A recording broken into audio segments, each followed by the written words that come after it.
Olá, pessoal. Vamos falar sobre a ação de petição de herança. Para que serve a ação de petição de herança? Ela tem duas finalidades.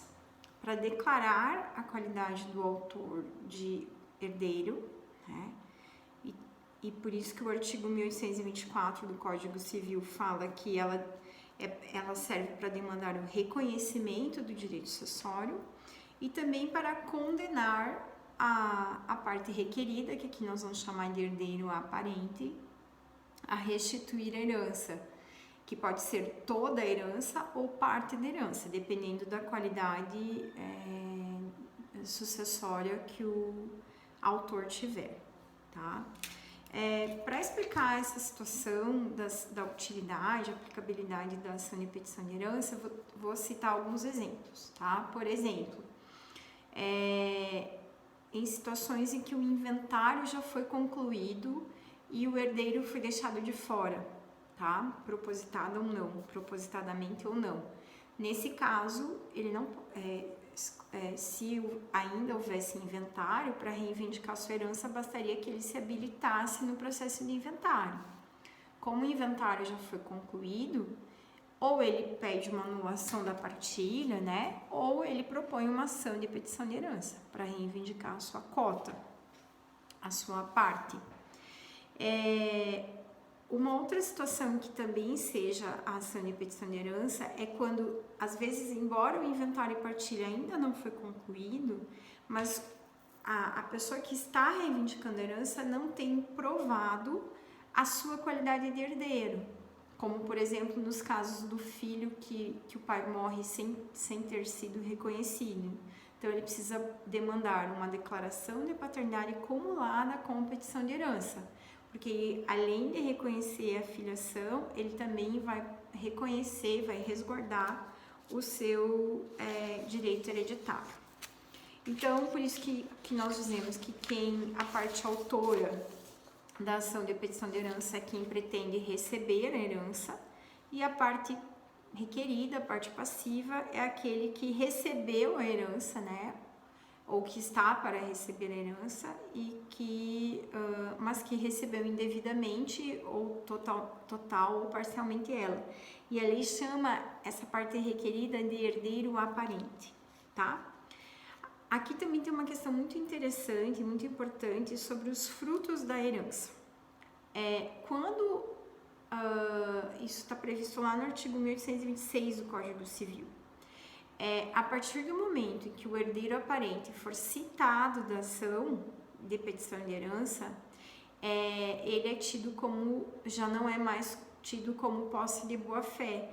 E, portanto, a partir desse momento, ele é obrigado a restituir não só a herança, como os frutos da herança. Então, rendas, aluguéis, arrendamentos, rendimentos, né? Tudo que for resultado, lucro da herança.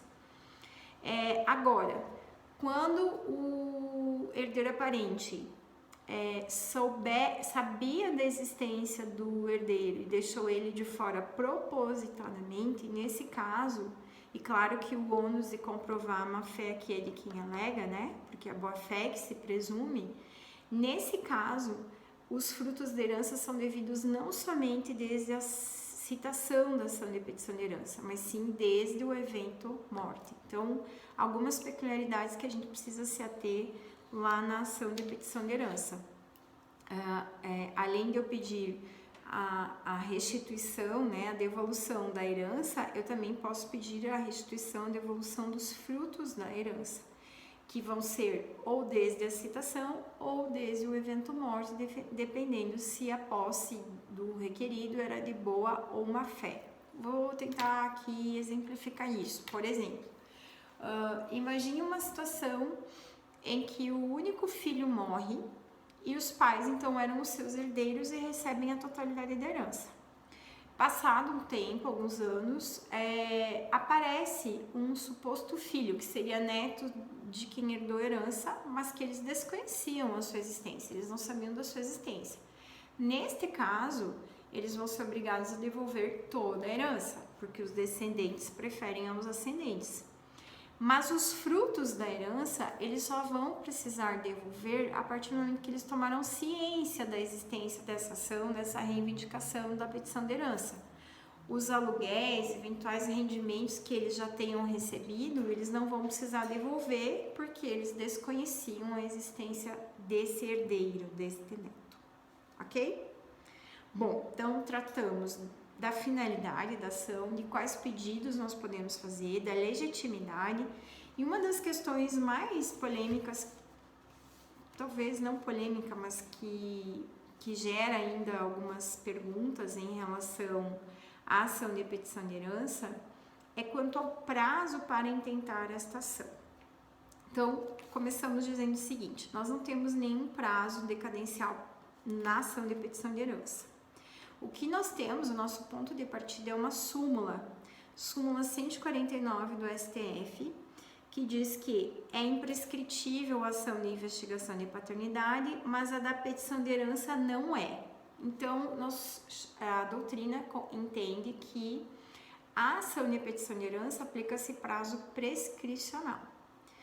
Considerando que não há prazo prescricional especial, lá no artigo 206, então nós vamos aplicar a regra geral, que é 10 anos. Então, o prazo para intentar a ação de petição de herança é 10 anos, contados da data do evento morte. A não ser que o herdeiro seja ainda absolutamente incapaz. E aí o termo inicial da contagem desse prazo de 10 anos vai ser da data em que ele perfaz 16 anos, regra lá do artigo 198 do Código Civil. E esse prazo de 10 anos, ele reduz para 5 anos em duas hipóteses. Quando a herança foi declarada vacante ou nos casos de uso capião especial, urbano ou rural. Há ainda aqueles que defendem que a ação de petição de herança seria imprescritível, porque a herança se trata de um direito fundamental, mas a jurisprudência não usa essa regra, tá? Nós temos, na verdade, uma divergência com relação ao termo inicial do prazo prescricional entre a terceira e quarta turma do STJ. Em que caso? No caso de declaração de paternidade, tá?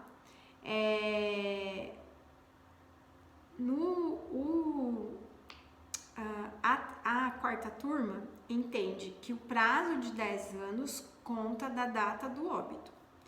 E a terceira turma do STJ entende que o prazo de 10 anos conta da data do reconhecimento, ou melhor, do trânsito em julgado que reconheceu, que declarou a paternidade. Então, é por isso que quando eu fui tratar a respeito do prazo da petição de herança, eu comentei com vocês que uma das questões, embora não haja muita polêmica com relação à ação de petição de herança, né? Ela tramita pelo procedimento comum, ela não tem um procedimento especial, ela tem só essas peculiaridades com relação aos seus pedidos de requerimentos, mas ela ainda deixa dúvidas, deixa margem no nosso ordenamento jurídico brasileiro para discussão com relação ao prazo para intentar essa ação, prazo para reivindicar essa ação. Era isso, pessoal. Qualquer dúvida, manda pergunta que eu vou tentar esclarecer, tá? Um abraço.